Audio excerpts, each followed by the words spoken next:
Hello everyone! Blue Star Saber once again to do another One Piece chapter review.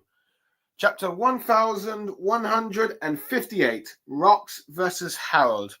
This chapter follows up last chapter, which I will admit I'm a bit late on doing this review. It's just like, it's basically 1 a.m. here, and basically, let's see, the latest chapter's official translation will come out today, so I'm trying to do this review arguably as quickly as I can, so I'm not too tired by the end of it, but yeah. But basically, this chapter is following events to the last one, in which we see the Rocks pirates do their shenanigans and antics of looting and raiding, if you will.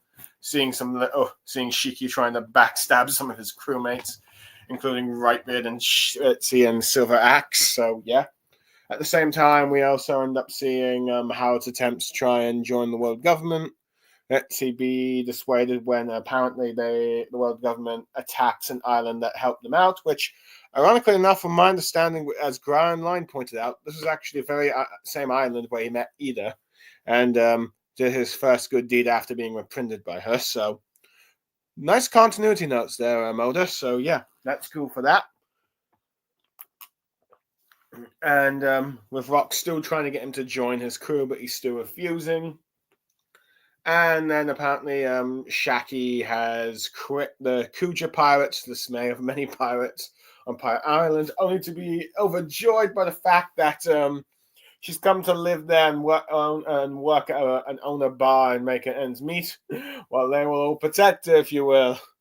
And we learn that the Rocks pirates, including Rocks and Whitebeard himself, are a bit of a simp towards her as well, going, ow, ow, ow, as you will with classic Looney Tunes-like cartoons with love, heart things. So, yeah.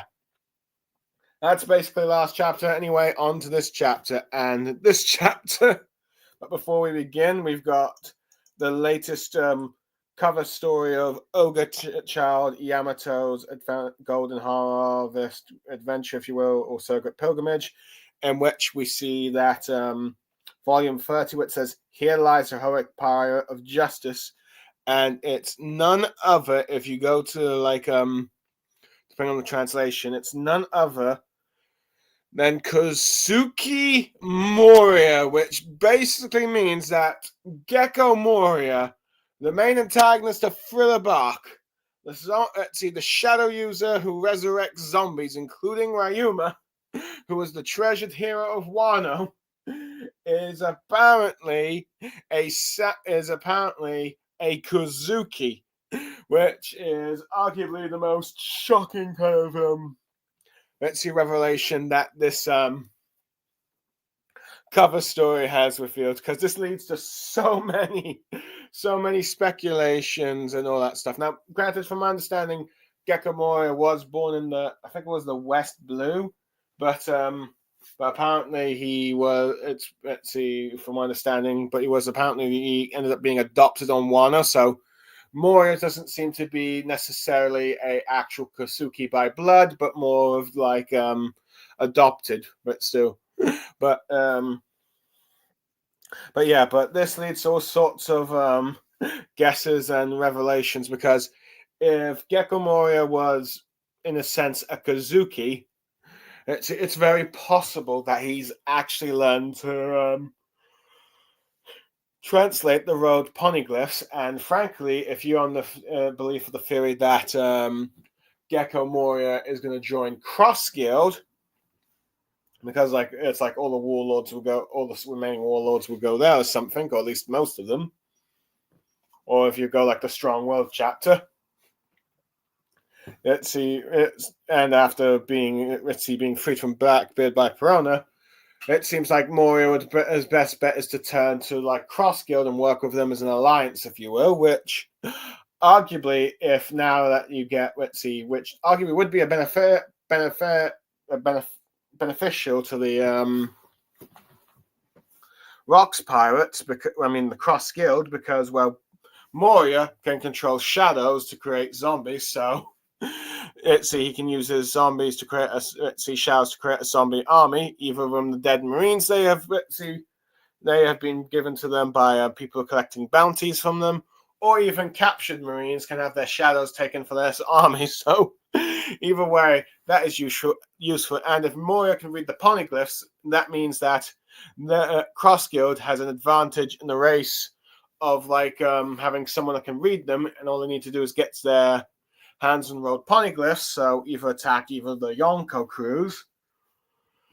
And as a result, let's see, they have a better chance of actually finding the One Piece besides Buggy's let's see, just wants to go for and just saying we'll just outthink them and all that stuff. So now you actually have a chance if Moria does join Crossguild. So yeah. There's a sort of nice cover here where we got Yamato and Hyori and the Yakuza woman just smiling, leaving the grave, thinking, oh, this is a noble hero, but not realizing that this pirate, despite perhaps wanting to, defend his homeland, adopted home of Wano, if you will, which arguably then makes a lot more sense with Moria trying to, fight Kaido and Wano, even though he stood no chance, was to probably protect his adopted home. But these lot, of course, don't know that Moria did actually end up dying. Didn't actually end up dying, but instead, fled, lost his entire crew, but ended up stealing the corpse of the greatest hero that this country apparently ever knew, and all that stuff, causing the big tragedy, if you will. So, yeah. I'd be very curious if the Straw Hat, ever learn this information. If they ever return to Wano and see this grave, and they go like, "What? No, that's not what happened. Moria brought back the zombie, took the corpse, and made him a zombie." I would be very curious to see if they would believe Zoro and maybe even Brooks' claims of what Moria did with Ryuma. But yeah, it'd be very interesting to see how, this revelation of Moria being, Kozuki will tie into Wano and all that. So, and how the citizens of Wano react if they ever find out Moria is actually alive. I assume they probably would have removed the grave, but who knows? It might just be one of those things that they never really learn.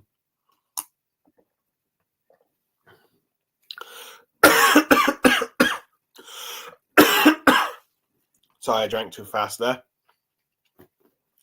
Anyway,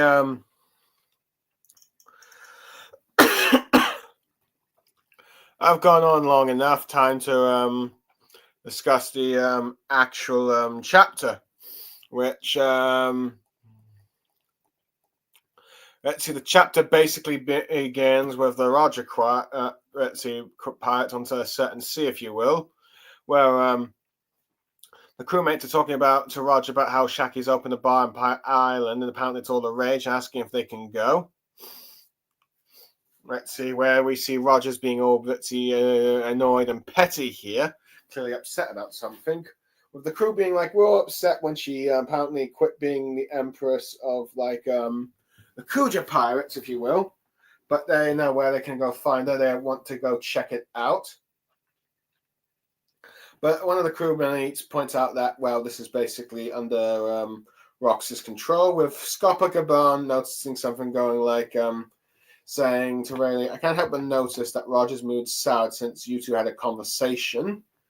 And Rayleigh is trying to keep quiet about what they end up talking about, but we end up seeing in their sort of meeting here, where Rayleigh says that to Roger that he wasn't going to tell anyone this, but him, but and talk about how when they fought the Kuja pirates before she abducted, Roger was going Roger noticed that apparently something was wrong with Shaki. I wonder if she was ill. I'm wondering if it was because of her health. And then and now it's like, okay, you've been sitting on this note, and wonders what it's about. But Rayleigh said the reason why he was worried because it was too awkward to bring up, and it reveals that and ends up revealing it none other than to be this sort of hold on, let me find it. Yeah, this love letter here that says, "Come and make me yours, Shayakuya," in which I think Roger gets clearly annoyed by saying, this is clearly a love letter. How else should it be interpreted? And This annoys Roger, going like, "Are you saying you're not tempted at all by this?" But Ray is to calm Roger down, saying, "I won't say there's no temptation, but he says he doesn't want to be tied down, you know." And Roger's like, "Well, I would." And he's like saying, "You literally got Shaki coming for you, and you have no interest to act on it." So, yeah, he's kind of annoyed, and it's like he goes then back to present, or at least present in this flashback, saying, "Listen, folks, I'm not admitting defeat yet," and the crew realizing he's got his spirit back, Ray just ends up smiling because of how his captain's back to his old self after being a bit petty. And it goes like, "Pilgriming is a pirate's true calling. If you want something, you take it. Ain't that right, boys?" So they go like, "You're talking about Shaki, right?" And they're laughing. Let's see. And goes like, "That is correct," but going like, "Why would she be in Rocks Island of all places?" And goes like, "Everyone should have an equal shot." And talk about going to take her. With Roger then being like apparently a Luffy moment here, saying, "I'm hungry," telling Mark to feed him. He says that grub's all ready if you want. It's a member of his crew. So yeah. But anyway, we then cut to the Holy Land of Maridra, where we see none other than oops, let me find it. Saint Figarland. Let's see. Where the five elders saying that he's getting a bit ahead of himself because he wants to do a tour and he just when the last one ended, which this is 40 years ago, by the way, so they've done another one of their disgusting genocides for a game of sport.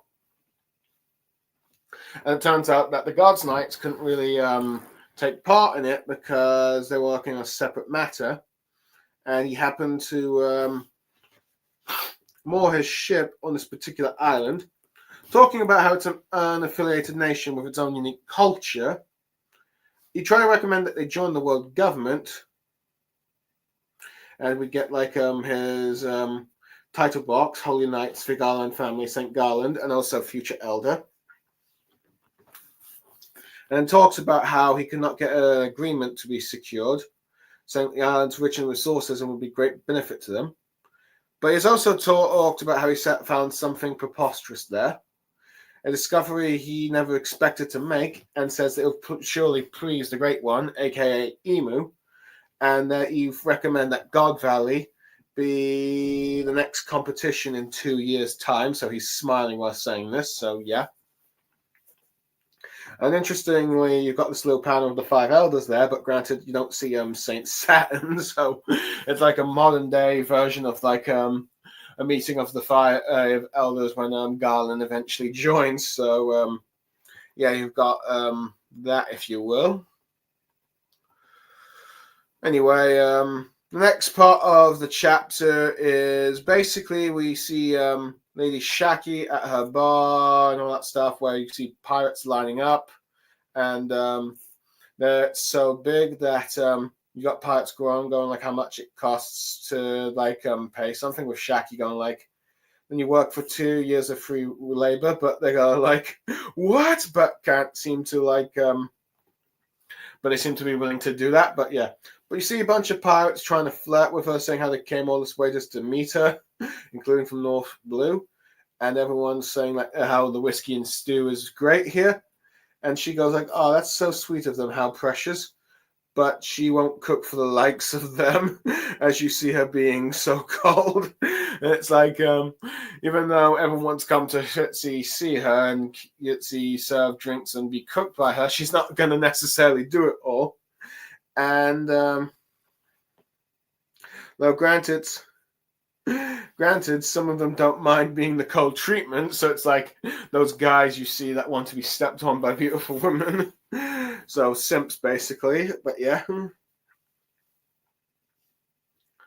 Let's see. Granted, one of the chefs, we also see that Shaki doesn't mind ripping people off when the chef says they're out of whiskey. And she says, use the cheap one. And then lies about it being the high-end whiskey, if you will. So, yeah. But anyway, eventually we see, hold on, let me just find it. Shanky starts talking to Rock, saying that, wonder what's the matter, seems that you seem so fulfilled and didn't know better. I might think you've lost interest in her, which it seems Rox actually has. And hold on, let me just get to the image. We see that the crew, particularly the women amongst it, go like, where I think Big Mom's laughing about how a woman's intuition can be scary. With Rock telling them to pipe down. It's supposed to be a secret from everyone.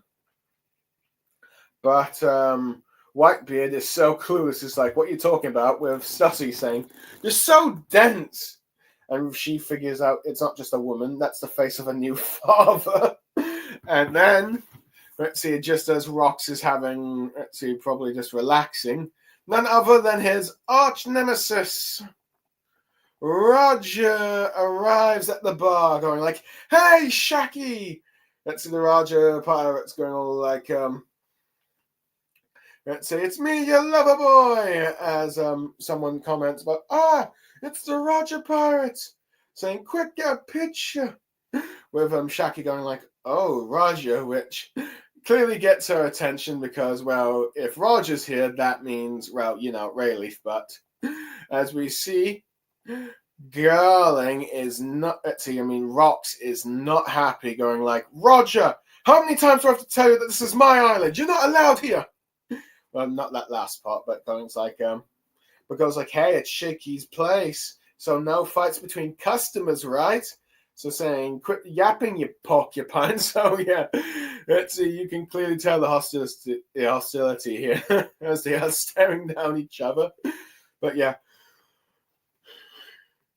Anyway, Rox gets annoyed when he finds out, like, how did you get in here anyway, since, you know, it's supposed to be a big line and all that stuff. But Roger's like, what line? But revealed he's beaten up all the crewmates and then asks the guys to get a drink.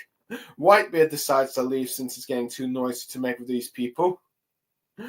Let's see, with someone trying to get it to put on his tab, but Whitebeard says, you know, put on Rox's tab, or I guess it depends on the translation because the Viz one says closing out Newgate.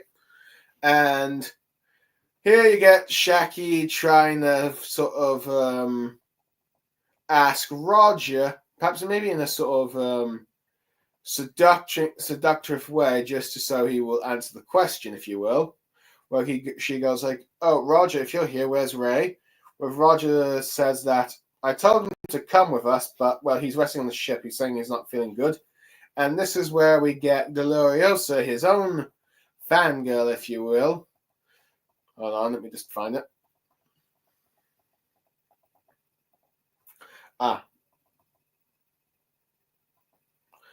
Betsy going like, Roger, darling, I missed you. You finally come to take me away on your ship.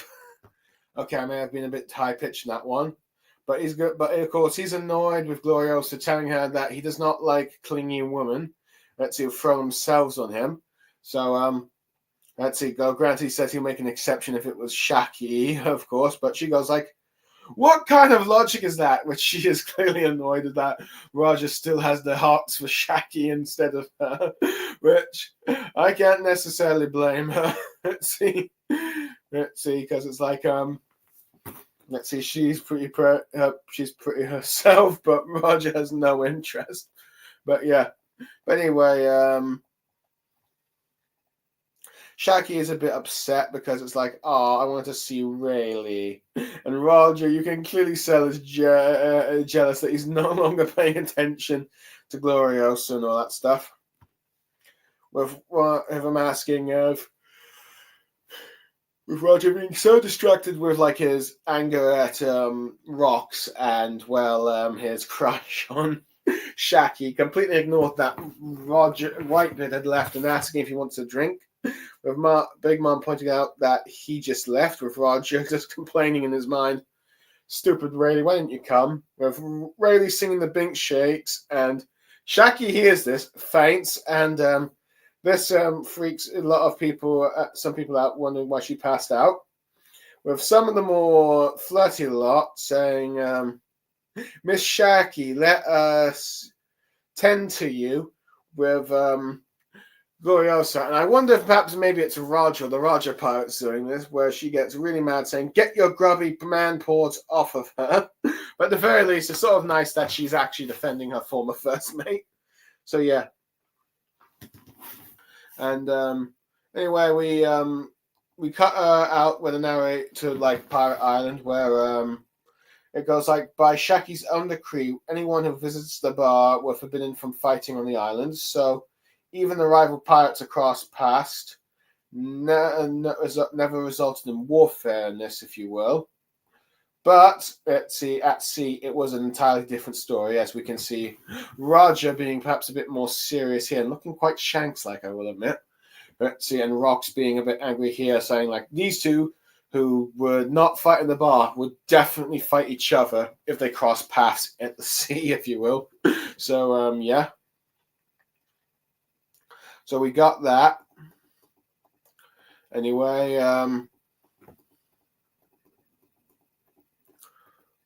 oops, went back too far. We then cut to like Elbaf at last. Particularly as where it's underworld, where Loki is hanging onto his life to a tree, but it gets blown away. The animals that he befriends are running for their lives.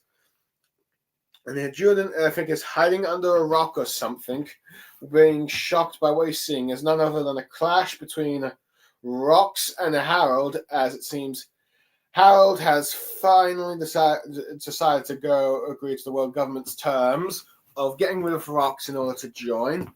And you can see the clashing here, blowing each other back, if you will. With Rox going to like Harold saying, "How can you let the government get inside your head like that, Harold?" With him saying he wavered on this, saying with Rox going like, "Is that important that you kill your own friend to make it happen?" Saying that you're just falling into line and they're using you and you don't even realizing it. As he tries to whack him on the head, saying, don't you see, saying that this is their answer. They can only see your kind as a military force to be harnessed and turn you to slaves and call you soldiers. And goes like, where has your warrior's pride gone now? What does your own free will say? With Harold saying, don't act like you understand anything and all that stuff. As he blows Rox away, saying how our history is as violence and went from what we called ourselves warriors, and saying it's nothing but a shackle that weighs Elbaf down now that we seek the way of peace. And we cut to this sort of flashback here where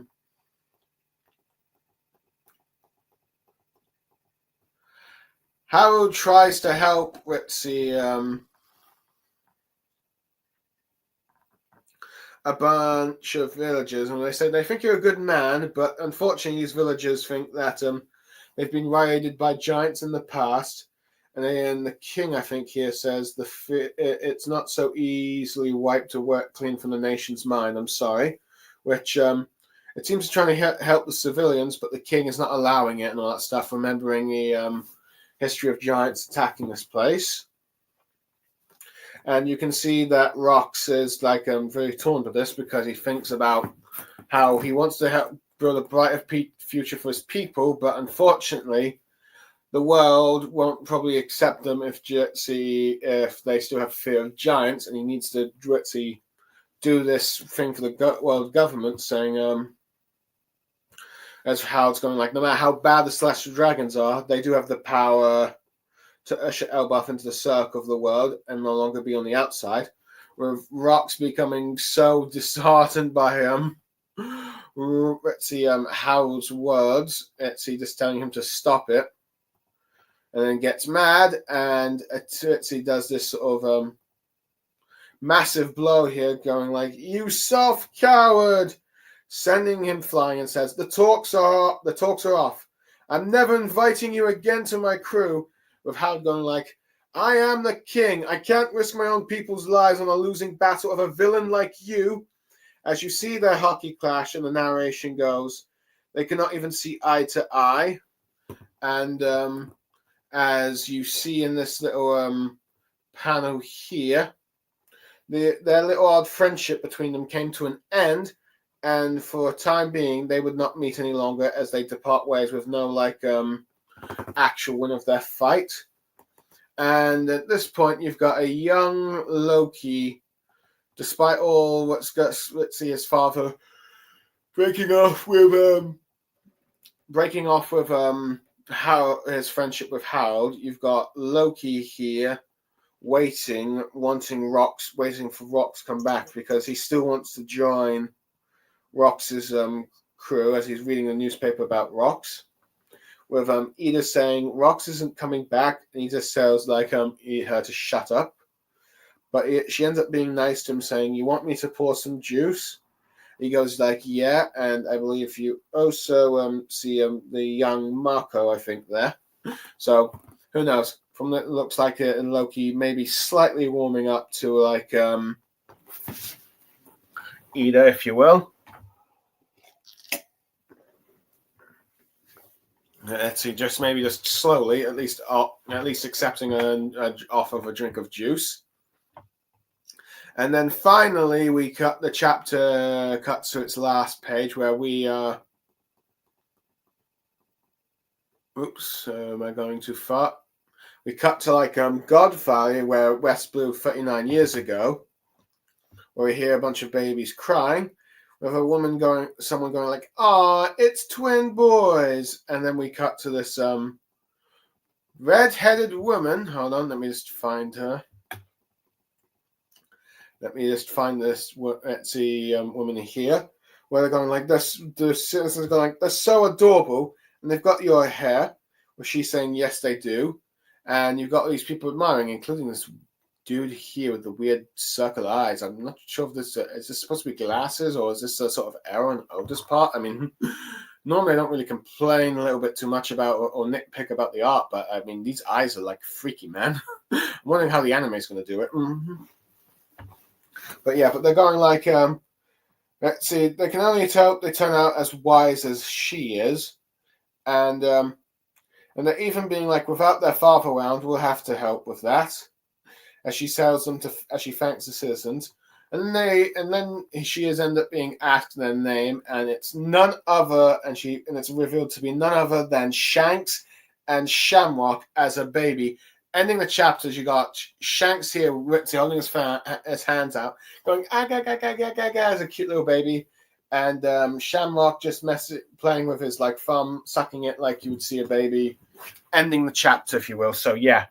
That is the 1158th chapter of One Piece. So yeah, which anyway, now for my overall thoughts. Let's see, after being a bit of a summarizing and doing a few comments.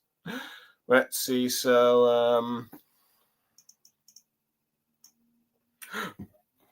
let's see. Let's see. What should I discuss first? Probably the beginning. Okay, it is I will admit, it is a bit weird seeing Roger so petty and annoyed like this. In many ways, he's being kind of like Luffy, but minus the reason because as far as we know, Luffy has never crushed on any woman at the very least, though I think some might say he might have crushed on Nami when she did the happiness punch in Alabasta, but that's about the closest we get. But yeah, he's clearly upset because of course, let's see, he finds out that the girl he likes is actually into his first mate, and it's his first mate is not really into it, or at least is not really making the deal on the offer, even when he's finding a love note. It's it's just so funny to see him just being so annoyed by that. But I do like how Rayleigh's just he doesn't want to be tied down. He's clearly he's he wants to focus on his pirate crew's adventures with his captain and all that stuff. But of course, his captain is being the petty one here because it's I would do anything to get that girl to like me, and you've got her on a silver platter, and you won't even take it. So, yeah. Of course, we do know that Rayleigh, of course, eventually does somewhat settle down with Shaki and then and Sada Obi. So, but yeah. But that's not going to be for a very long time. I do like how the crew's talking about, hey, let's go meet her on Pirate Island, but like, oh, but wait, that's Rox's turf. We will get in trouble because clearly you can see that the Roger Pirates and the Rox Pirates are at this point really are on bad terms due to their captain's rivalry, if you will. I do like how Scopper Gamon's the one to notice that something happened between Roger and Rayleigh when they went to the rooms and all that stuff. But yeah. But nevertheless, let's see, Roger isn't really giving up. Though, of course, we do know eventually he does find Ace's mother, Portus de Rouge, if you will. Let's see, I want to be curious. I wonder if Ace ever learned about Roger's crush on Shaki and how he felt about it. It'd probably give him a very low opinion of his dad, even more than he already was, to be honest. But yeah, but I do like how Roger's energetic again and going pillaging as a pirate's treasure. Now, granted, I don't think I've ever seen Roger pillage civilians and all that stuff, but I do like how the crew realizes that he wants to go and try and steal Shaki. But yeah, as he's not giving up on this, but of course he will. But yeah. Anyway, it's also kind of interesting. Let's see to actually see for Garland here. Hold on.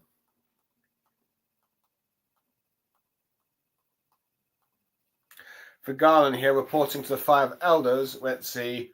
It's interesting to learn that the God's Knights didn't actually get to compete in the Great Hunt. Let's see, before the one at God Valley because they were on a mission and all that stuff. Who doing knows who know what.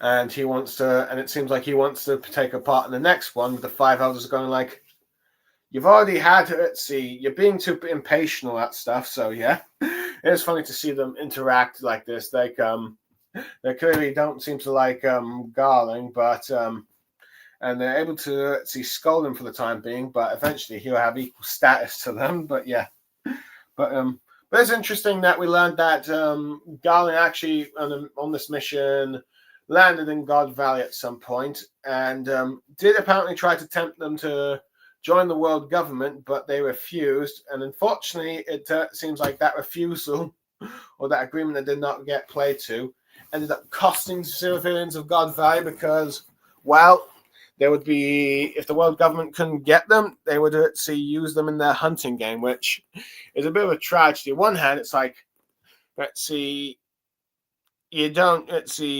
if you join, you have to obey all their laws and stuff, but if you don't, you get wiped out. So it's kind of messed up game with all for a game and all that stuff to entertain the sport scumbags of the heavens, if you will. But yeah, but it's interesting here that he talks about the reason. But it's interesting how this bit of the compass chapter reveals that Garland is the one that selected God Valley to be the next hunt. And that's partly because of, the resources, but also it's apparently he found a rare find that would please Emu himself, apparently. So it seems like as a result of that, he got the approval of God Valley to be the next hunting game. Which makes it kind of interesting because it's okay, there's clearly something, and let's see, because there's besides the world government's 6 games, there's actually some reason that would interest even Emu himself on this island at the very least. So that seems to get the approval to do it, and which made many people wonder: could it be a treasure that the Rox Pirate, one of the treasures that the Rox Pirate needs, or something else? I'm not going to spoil the latest chapter that's unofficially come out, but yeah, I do know that all kinds of speculations of what it was. Some I think even thought, wait, could it be actually the ancient weapon to you on this is hidden on this island or something? So yeah, you've kind of got stuff like that. Let's see, with people guessing. So yeah. Let's see, but you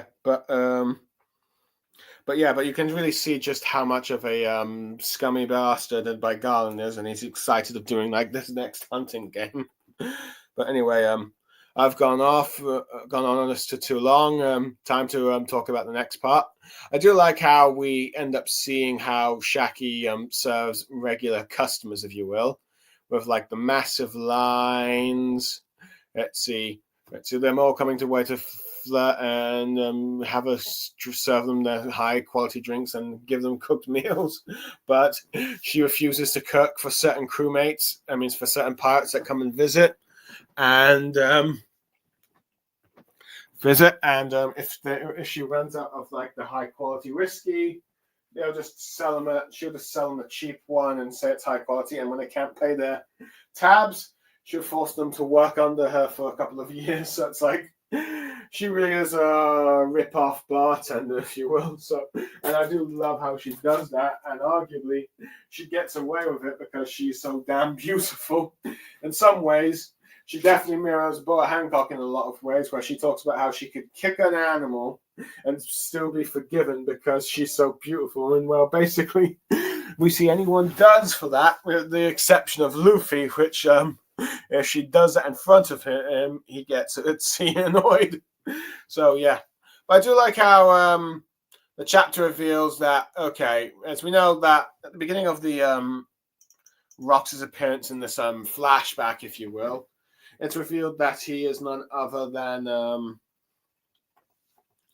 Blackbeard's father, if you will. So we learned that Rox has moved on from a crush on Shaki, and it seems like he had recently Blackbeard, which, to be fair, I think he is sort of 40 years old or something at this point. So yeah, so he should be born around this time, and he's happy. I do like how so with the fact that Rox is no longer crushing on Shaki means that this is not she is not the treasure, that these Rox himself isn't the thing that triggers the event of God Valley for him at the very least. So arguably Shaki probably being likely to be kidnapped by the world government would probably inspire other pirates to go, and probably even the Roger ones. But for Rox, it seems like he's got other reasons to go to God Valley. Probably, maybe speculated, maybe it's one of the devil fruits. I'm not going to spoil the latest chapter because we haven't got there yet. But yeah, I do like how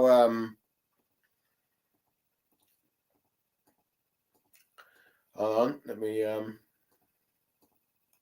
the female members of the crew are able to tell that Rox has found a woman and has had a kid with her. And the males, particularly Whitebeard, is so dense to it. So, yeah, that was funny, especially Stussy calling Whitebeard a dense, because she's usually old lovey-dovey to him until he, rejects her. But Big Mom clearly would probably know the most because she keeps having kids and probably has to deal with their fathers before dumping them aside. So, yeah.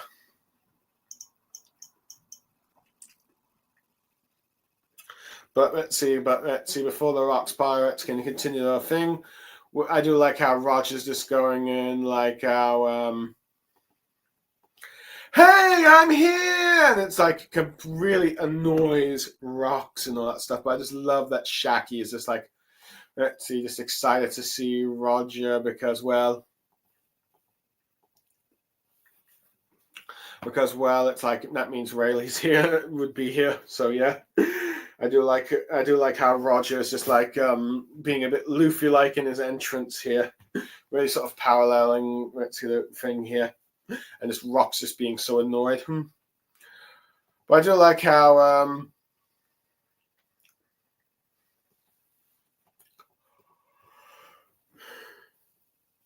Shioku is being all blushy and flirty here, just to try and get Roger to tell him where's Rayleigh here, because she just clearly just wants to see Rayleigh. And I think I've noticed she seems to have changed her hairstyle a little bit here, but yeah. Which I do love, see how Roger's being complete simp here and just trying to get her to do that. But it's not working, and the only one he get jumping on him is none other than Gloriosa, who would willingly betray the Rox Pirates and join his crew in a heartbeat. But Roger being a complete double standard hypocrite on this, saying like, I don't want a clingy girl, but you wouldn't mind if it was Shaki, and she's like, that makes no sense. It's because it's like you're being all sort of simpy for her, but you reject a woman that's simpy for you and all that stuff. And the reasons for that is because you don't like clingy women, but you're being like double standards when it comes to Shaggy. So yeah, I do love this sort of standard here. It would be interesting. In some ways, I suppose it should be glad for Hancock that she technically doesn't have a love rival that Luffy likes, but but depending if you believe that not Luffy likes Nami and all that stuff, you probably got to worry if Nami ever encounters Boa Hancock and she thinks that she is her rival in love for Luffy. But yeah, I do like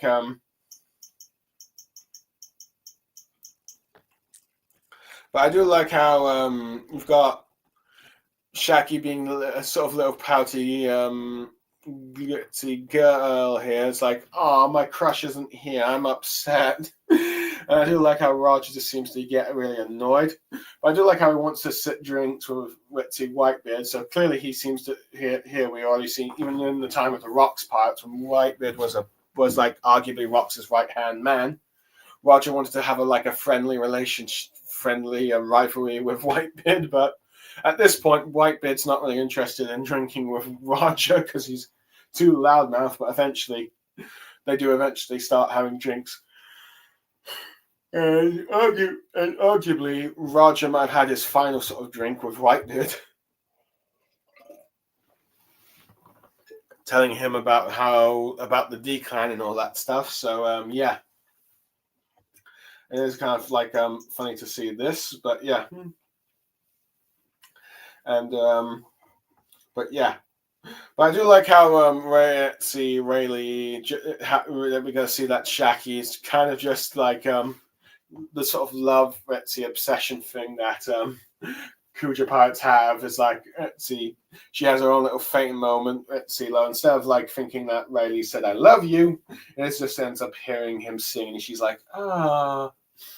And then you've got guys wanting to try and take advantage of the situation, but I'd like that sort of base moment from Gloriosa saying, none of you men touch her, basically. But yeah. But I do like how Oda has managed to do this sort of use Shaki as a lure for Shaki's bar of no fighting allowed and all that stuff. And all the pirates agree to it. But the moment they're out to sea, you've got Rocks and Rocks and Roger, they will fight each other to the death. They would kill each other. So yeah, they really hate each other. And I do like how we got this really serious panel. This is the most serious I think Oda's drawn Roger this entire arc. I mean, this entire flashback. And but yeah. And like I said, this looks like his most real Shanks-like moment. And I wouldn't be surprised if you get a moment like this with Shanks and let's see, Shanks and Blackbeard down the line looking more like that. But yeah, striking a bit of a power. Oh yeah, one thing I forgot to mention. I do like how Roger's design is looking like a mix of Ace, Luffy, and Shanks all in one. And on this sort of panel here, and you can see it here with latest rock stuff here and all that. With with his rivalry with Rocks and all that stuff showing all that. Yeah. Anyway, damn it. Let's see. So yeah. But anyway, as many people speculated from the previous chapter, would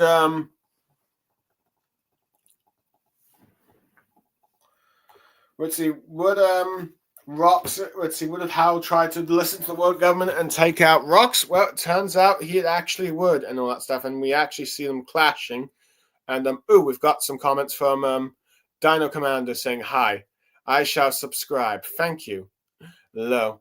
And going bro, sorry, Dino Commander, I didn't see that. I've just been so busy giving my thoughts. That's been a while since someone's commented. But yeah. If you're still here, I hope you're enjoying what I had to say, but it seems like you're not here. But that's a shame. But if you're still about, let's see, come back later. Silly me. I should really pay more attention, but yeah. Let's see, you got Rocks and Harold clashing, if you will. And let's see, Rox is trying to persuade Harold one last time to not listen to the world government, but let's see, of course, Harold is like, I've got, let's see, what he's torn. He's got to think of his people and and his history, think about all his attempts have been not working because either the world government, let's see, won't allow it, or because people are still afraid of like the giants in their past. And it's like, he thinks like if he gets on the government's good terms, he can change. There's like the final path for his people, but of course, Rox, this sort of breaks Rox's heart, if you will, because it's like you're being a fool. And I do like how you got to see a bit of a fight. It's not just a standard clash thing. You see them whacking and punching each other. Even though it's a very small, brief fight, you see the scale of how powerful these attacks are and the clashes to the hockey. But at this point, Rox and Harold's friendship is broken. Granted, we do know apparently that they'll meet one more time, and frankly, from the way it's implying that they will probably meet at God Valley and all that stuff. So, yeah, I do like that. But yeah, anyway, I do like how let's see, Loki. Let's see, despite the fact that let's see, Lance's father broke ties with Rox is still trying to wait for him here, but he's never going to come back since he's no longer can get Rox to like Howard to join his crew,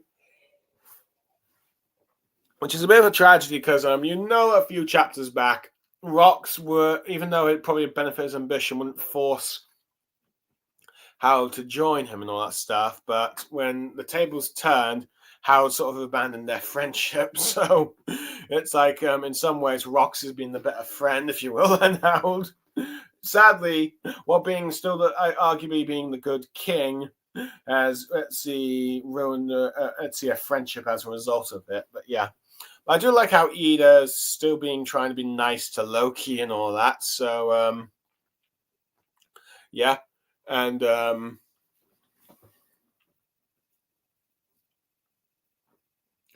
Rox is trying to help, still trying to get like, but Loki is still like being a bit reluctant to have like, open up to Ida, but it seems to be slowly doing it to some extent, at least accepting drink offers while being a bit of a kid here, if you will. So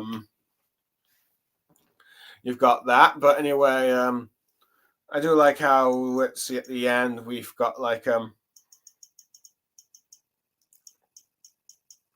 I do wonder how like the relationship of Ida and Loki will develop forward, because we still have no idea what happened to Ida in the end. But I do like how we get to see God Valley and like the whole prayer rock shaped thing here. Let's see, and let's see, narration that it's just like let's see, the year that God Valley incident actually ends up happening. I do like how this chapter we actually get to see Shanks's mom. I mean, the only nitpick I really have this chapter is the some eye things here, but yeah. But it's learned that, let's see, yep, Shanks's mom is the one that had the red hair. So which everyone in the fandom thought that Fritzy Garling had the red hair, but the anime revealed that actually has blonde hair. So no, it's actually Shanks inherited the hair from his mother. And if you think Makino is the son, child is actually Shanks's son, it seems that this might be sort of parallel where like members of the Figalan family, they get the hairs of their mothers. So who knows? That could be the case there. But yeah. But I do like how but it's interesting because all the sort of townsfolk here know her. I think she's a wise person, and they seem to like her enough that they want to help out with these kids and all that stuff. And but yeah, and she's supportive of them and all that stuff. And let's see. She's just like, she's just thankful that she has these boys, it seems, and everyone wants to help out. and all that stuff. But of course, it's with and of course, I will admit it is interesting to see Shanks as a baby here and all that stuff, and to learn that, let's see, and the revelation that Shanks and Shamrock were actually born in God Valley and not in the. Oops, oh, damn it, my mouse. Let's see, sorry about that. Dropped my mouse in a place don't want dropped. Sorry, where I'm going.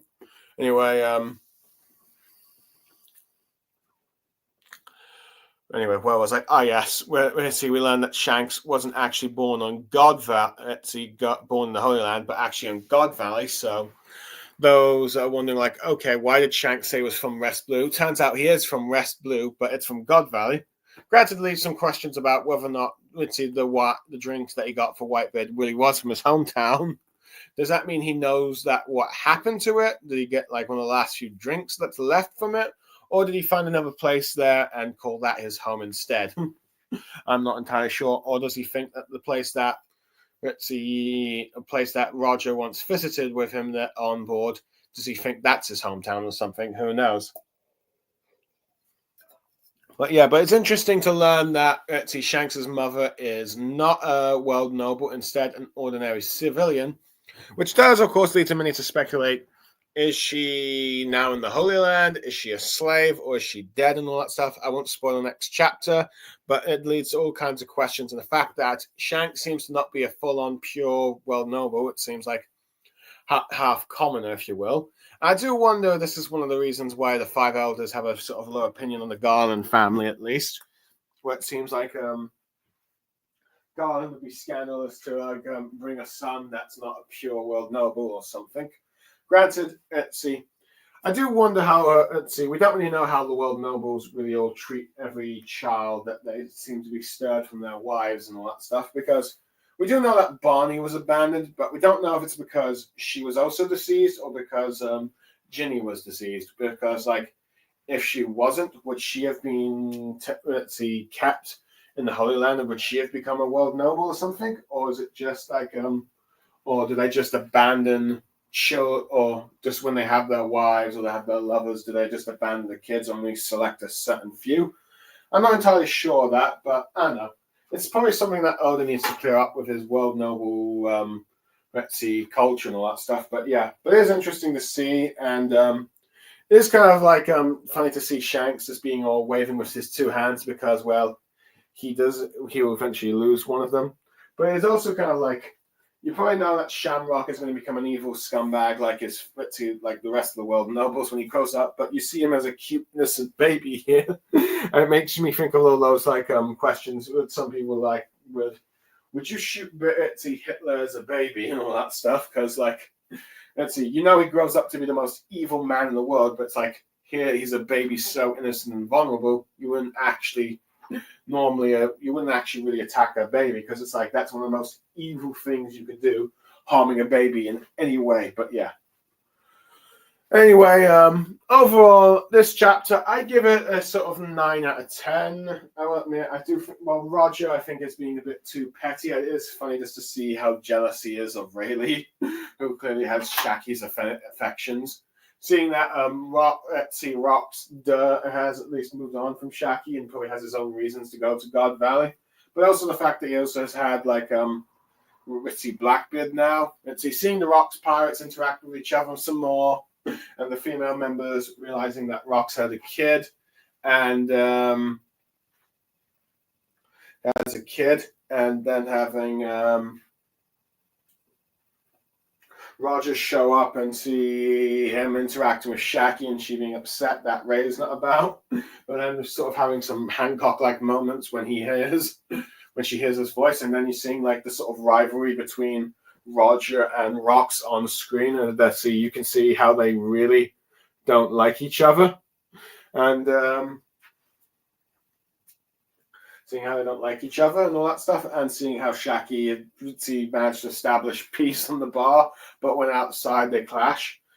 Actually seeing how the Rox fight each other and all that stuff, actually seeing a bit of a fight and seeing the sort of torn struggle where Hal doesn't really want to fight to kill Rox, but wants to try and help his people and thinks this is the best way, even though in the end, we know that Rox is right. The world government is twisted, corrupt, and it's very likely that they're the ones that get that screw over Hal in a way that Loki is forced to maybe kill him or something. But yeah, and but at the moment, Betsy Hal is not really it's not seeing Rox's point of view at this very least, and unfortunately, this results in their broken friendship. Loki maybe slowly warming up to Ida, and then finally seeing God Valley, where apparently Garland has found something particularly interesting to Emu there, and learning that Shanks's mother is not a world noble but a regular civilian, and all that and so that. So yeah, you've got all that stuff. Anyway, that's all I have to say about the chapter. I hope everyone had enjoyed. Dino Commander, thank you for your brief comments, and thank you for the subscription.